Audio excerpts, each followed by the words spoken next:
Seguramente en algún momento algún amigo o conocido te ha dicho eso de oye, ten cuidado con tu IP, no te vayan a hackear. Pero ¿qué hay de cierto en todo esto? ¿Y qué pueden hacer con tu IP? Bien, empecemos explicando qué es una IP. IP significa Internet Protocol, o dicho de otra manera, es el protocolo que cualquier dispositivo, independientemente de la tecnología que use, debe seguir para poder enviar correctamente los datos que se le solicitan del punto A al punto B. Este sistema fue creado en 1981 y este define las direcciones IPs como identificadores únicos para cada dispositivo de la red. Podemos encontrar dos versiones de direcciones IP distintas que son las IP versión 4 y las IP versión 6. Las diferencias entre ambas a grandes rasgos son el número de bits de estas. Las direcciones IP versión 4 disponen de 32 bits, es decir, 2 elevado a la 32, que equivale a unas 4.300 millones de direcciones disponibles, que aunque parezcan demasiadas, con la crecida exponencial de dispositivos y ante el miedo a que se agotaran, y algún problema más derivado de las IP versión 4, en el año 1998 se crearon las IP versión 6. Estas disponen de 128 bits con un número de direcciones tremendamente superior a la IP versión 4. Aunque a día de hoy la mayoría de las IPs que usamos son las IP versión 4. Pero todo esto de las direcciones IP versión 6 y IP versión 4 daría para un vídeo por sí solas. Así que no me extenderé más con esto. Ahora bien, ¿cómo hace una red para que todos los dispositivos que se conecten a ella tengan su dirección IP? Pues bien, aquí entra al juego el protocolo DHCP, que básicamente se encarga de asignar una dirección IP a cada dispositivo. Entonces, cada vez que un dispositivo se conecta a la red, interviene el DHCP y le asigna una dirección IP que no esté en uso dentro de la red. Ahora bien, esto que te acabo de contar es la forma más sencilla de entender qué es una red, pero en este caso qué es una red privada. Pero este tipo de direcciones IPs que se usan en este tipo de redes se les llama IPs privadas, y estas solo se usan para poder identificar dispositivos conectados en una red privada o doméstica, nada más. Entonces, ¿cómo sabemos si una dirección IP es privada o pública? Bueno, sencillamente las IP privadas están definidas y dentro de un rango preestablecido. Te muestro esta tabla para que te hagas una idea.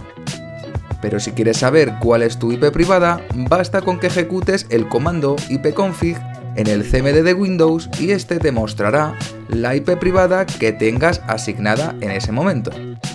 Teniendo esto claro, vamos a ver las IP públicas, que son las importantes, dado que son estas las que nos identificarán en el exterior, es decir, en Internet. Estas IP públicas son únicas, a diferencia de las privadas que no lo son.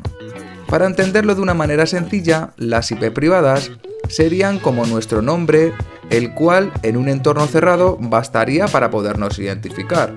Sin embargo, las IP públicas serían como nuestro DNI o documento de identificación, el cual es único y nos identifica de todos los demás. Las IPs públicas son asignadas por el proveedor ISP o también conocido como el proveedor de Internet, como por ejemplo puede ser Movistar o Vodafone. Y para saber cuál es nuestra IP pública tenemos varios métodos, pero el más sencillo sería visitar alguna de estas páginas web que nos dicen nuestra IP pública, como puede ser cuál es miip.net. Llegados a este punto, te estarás preguntando, pero ¿y para qué quiero tener una IP pública pudiendo prescindir de ella y ser anónimo? Pues la verdad es que esto de ser anónimo en Internet es mucho más difícil de lo que la gente se piensa, dado que sin una dirección IP sería imposible para las páginas web enviar información a tu dispositivo.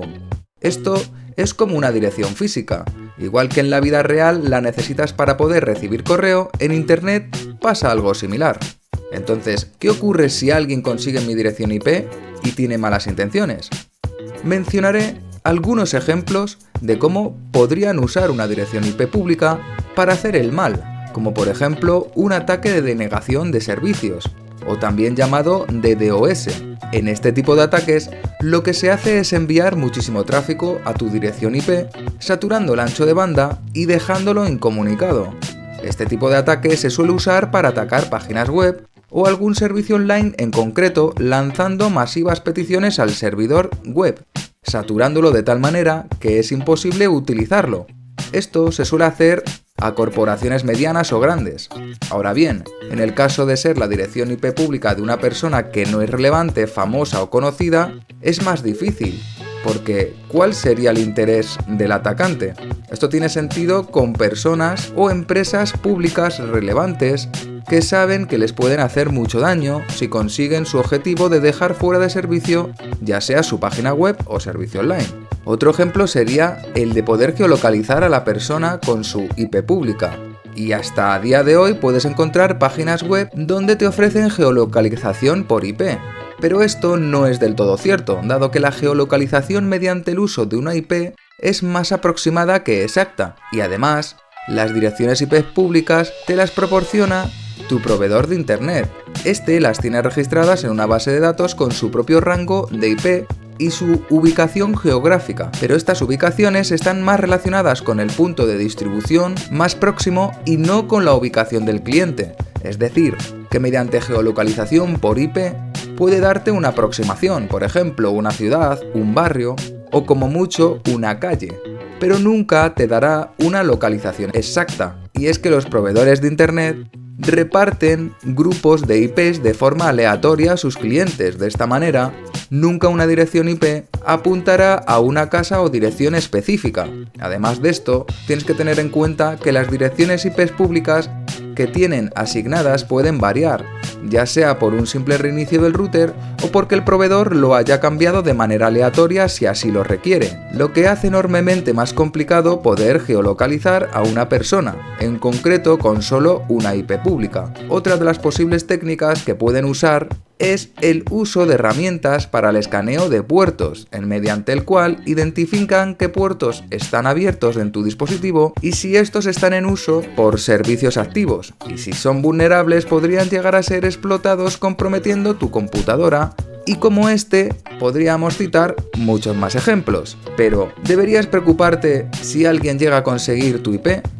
Bueno, en mi opinión, depende de quién seas. Es decir, si eres una persona normal, que no eres conocida ni relevante, en general el riesgo es bajo, aunque sí que según el caso te podría interesar que nadie te ponga como objetivo para conseguir tu dirección IP. Ahora bien, si ya a eso le sumas que eres alguien conocido o relevante, pues obviamente no te interesa que descubran o intenten por todos los medios acceder a tu dirección IP. Lo más recomendable es que seas quien seas y te dediques a lo que te dediques, cuanto más desapercibido y anónimo puedas ser en la red, mucho mejor.